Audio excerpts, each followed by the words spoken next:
Are you happy? It's one of those airy-fairy motivational rah-rah questions, isn't it? And it seems that if you talk about happy, it's a bit weird. We've got to be realistic. You can't be happy all the time. How about this, though? If I asked you what is your number one goal in the world, regardless of whether it's your education or your finances or your relationships or the way you live your life, most people, the outcome of all of that is because I want to be happy. I want a career that I love so that I'm happy every day. I want to be in great relationships so I'm happy every day. I want to be healthy, fit and strong because I don't know if you've heard this before, but people have said this to me by the thousands. I would be so much happier if I lost weight, or I'd be so much happier if I was a smaller size, or I'd be so much happier if I was in better shape. So what does that actually mean, that happiness? What is that? And I'm getting now into a very controversial topic. Psychologists and psychiatrists and neuroscientists and brain doctors talk about it all the time. And it seems to be the reverse of that is there are enormous numbers of prescriptions written every single day, millions of them, written for people who are depressed, which seems to be the opposite of happy. So if I'm not happy, I'm unhappy. If I'm unhappy, is it possible that I'm more likely to be depressed? Now I'll ask a different question there. What does depression actually mean?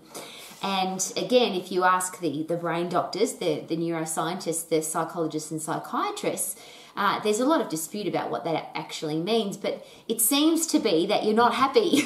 You don't love your life. Another interesting definition of depression is that you have no purpose. The reason that you don't want to get up in the morning, the reason that it's hard to get up, the reason that you have no drive and no discipline and no excitement for life is because you don't have a purpose.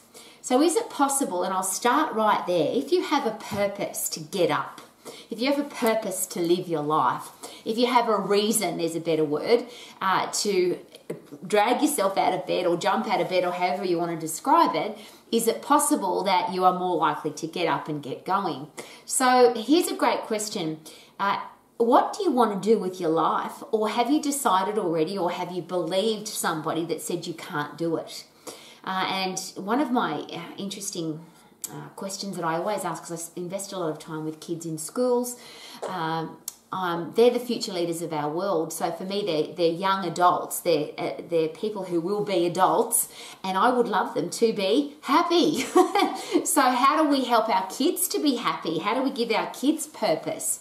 And is it possible that if our kids know that they can be a rock star, be a race car driver, be an artist, be a musician, be a doctor, be an engineer, be an accountant, travel the world, sing with their voice out loud, is it possible that they are more likely to want to study, want to go to school, want to get involved in life? And that's I think, a really important question. Should we be finding out for ourselves, for our kids, what do you love to do? We often get caught up in the expectation of the world. So if you're really smart at high school, you probably should become a doctor or a lawyer or go to university. And I think that's a really great idea. If you're really excited about being a doctor or a lawyer, an engineer or an accountant or some kind of academic pursuit, then you have to go to university to get that particular qualification. Or do you? Are there people that have become all of those things, doctors, lawyers, engineers, architects, and they've found a different way? Even though they were told they weren't smart enough in school, they didn't get the right mark in high school, but they still ended up becoming a doctor or a lawyer or an accountant or an engineer. Interesting question. Is it possible, however, that if your driving force is to play a sport or to do music or to do art or to be an entrepreneur, or there's just so many different opportunities in the world that are not based on a tertiary education. And it seems that they are almost considered to be second-class opportunities. You know, if you, yes, you can try for your sport, or you can try to be an artist, or you can try to be a singer, but you need a backup plan, so you should probably go to university and get a degree. This is going to be very controversial, but I call that backup plan for me is Latin for failure. If I tell somebody, you can't be a sports person, so you better get a backup plan, am I not telling them they're going to fail? Am I not literally saying to them, you can't do that, so you better have a backup plan? Is it possible that the people that didn't have a backup plan are the one for their sport, their music, their art, their doctorate, there was no other option. They just wanted to do that, and that's all they wanted to do, and that's why they went and did it. And I always use this beautiful example. It's one of my favourite stories for never give up. I was talking to a guy on a train in Melbourne, Australia, and I always find happy people. I'm a big thing for happy, because I don't like the alternative. I'm not interested in depressed. I'm not interested in unhappy. I'm not interested in grumpy. My driving force is, what do I need to do to be happy? To have a happy body, have a happy, healthy brain. So when I see other people that are happy, I always want to talk to them. How come you're happy? Tell me about that. So this guy was sitting on the train, and he was kind of like he was singing to himself. He seemed a really happy person. So I said, "Tell me, sir, you seem really happy. How come?" And he was more mature. If I had to guess from first impressions, I would say well over 30. And he said to me, "I've just got into medical school." And he was ecstatic. "Oh, yeah, I've just got into medical school. Thanks for noticing how happy I am." I said, "Tell me about that." And he said, "I was told in school that I was too dumb to be a doctor. I would never get the right marks, and it was never going to happen for me. But I wanted to be a doctor." And could that be a really good question to ask yourself? If you want a purpose to get up every day, what do you really want to do? What are you inspired by? And rather than listen to the people that tell you that you can't do it, how about, how can I? What do I need to do to do what I want to do? And his purpose for being a doctor is he'd had lots of people in his life who had struggled with mental challenges, with diseases, and he wanted to help people to stay healthy, and if they were sick, to help them to get better. Great reason to be a doctor. Anyway, everybody at school, careers officer, parents, teachers, you're not smart enough, you'll never be a doctor. How dare we steal people's dreams? Isn't that a great question? Anyway, so he scraped through, and he's from Australia, so year 12, he scraped through his last year of high school and got accepted into a Bachelor of Arts degree at university. And most people don't take a Bachelor of Arts degree seriously, but it depends. If you want to be an artist, that might be exactly the degree that you need to do. How about consider that? But anyway, he said, I felt like a second-class citizen because I scraped into Bachelor of Arts degree, but he said I was in university. So I did my first year of Bachelor of Arts, and then I applied for a transfer, and I got into physiotherapy. Then I changed from physiotherapy to biomedical science, and then I changed from biomedical science to medical school, and now I'm in medical school. I'm going to be a doctor.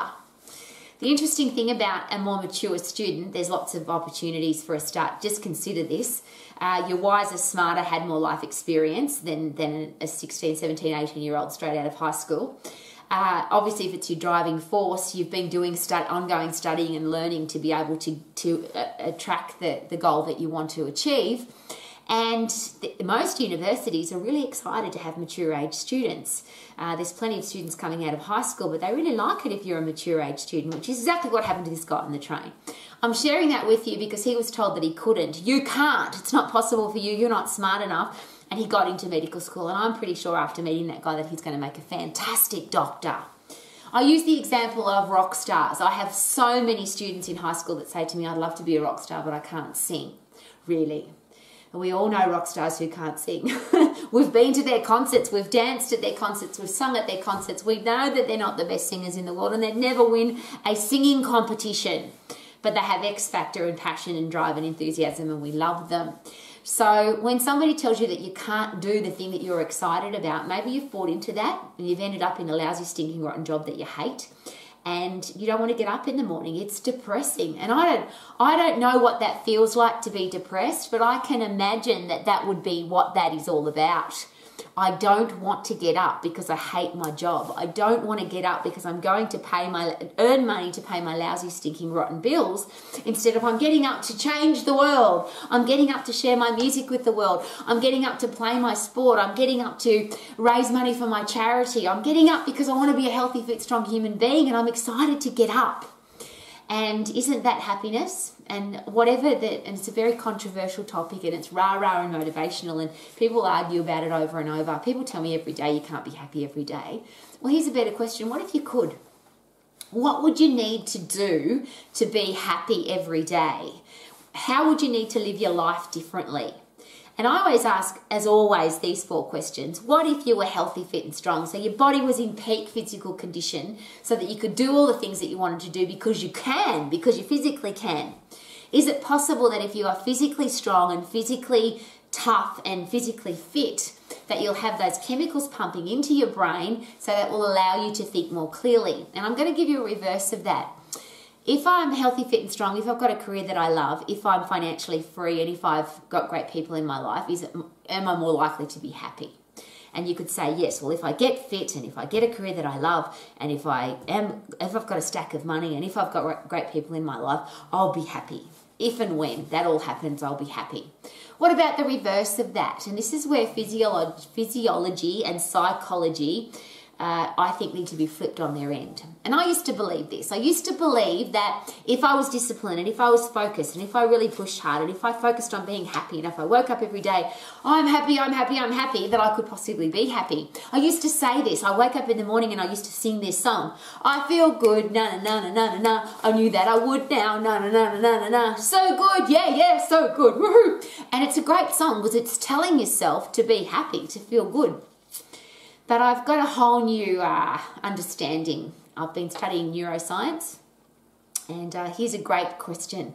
Is it possible that if you have happy chemicals pumping into your brain, if you have the neurotransmitters that make you feel good, dopamine is a reward drug, serotonin is a satisfaction drug, brain-derived neurotropic factor is fertilizer for your brain, endorphins are a happy pain-killing drug, oxytocin is a connection love drug. Is it possible that if you've got all of those transmitting through your brain, they're called neurotransmitters for a reason, is it possible that you couldn't be unhappy? What if every single day, and this is something that I've been banging on about for a really long time now, because I do get accused on a regular basis of being unrealistically happy, obnoxiously happy. You can't be that happy. It's not possible. But I'm going to share with you that the reverse of that, when you have a brain full of happy drugs, happy chemicals, happy neurotransmitters, how can you be unhappy? If you have a look at, particularly we'll look at those four, dopamine, serotonin, brain-derived neurotropic factor, oxytocin, they are the driving force for the pharmaceutical companies who are trying to put all of those into a pill, into a powder, into a pharmaceutical drug. And most people that are unhappy, most people that are depressed, that end up in a doctor's office or a psychologist or psychiatrist's office, that's what the prescription's written for, some concoction of those things to try and get those levels evened out in the person's brain, or to put those things back into the person's brain so that they feel good. Well, here's the interesting thing. If I exercise at high intensity, and I'm using exercise for a reason, there are lots of ways to pump those chemicals into your brain. You can get them from pharmaceuticals, you can get them from learning, you can get them from dancing, you can get them from hanging out with great people, you can get them from laughing.